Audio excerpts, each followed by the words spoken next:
In-nomina ta' Glenn Micallef, l-ex Chief of Staff tal-Prim Ministru Robert Abela, tindika kemm Abela ma jixtieqx jagħmel ċaqliq fil-kabinet tal-Ministri tiegħu, kif ukoll nuqqas ta' ħeġġa min-naħa tiegħu li jagħmel tibdiliet radikali. Hekk iddikjarat il-Gazzetta illum meta analizzat l-għażla ta' Robert Abela li ħabbar l-isem ta' Glenn Micallef nhar il-ħamis li għadda waqt attività tal-Partit Laburista.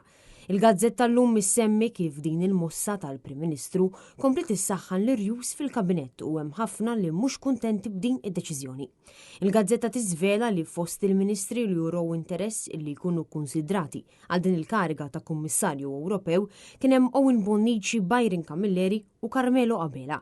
Iżda Robert Abela baqa' jwebbes rasu u għażel l-ex Chief of Staff tiegħu sabiex jiservi fi Brussell. Micallef huwa persuna li qatt ma kontesta elezzjoni, qatt ma kien fil-politika u allura lanqas biss għandu esperjenza ministerjali. Bil-Gazzetta tajt li dan jaf joħloq problemi speċjalment meta l-isem jasal għand Ursula von der Leyen.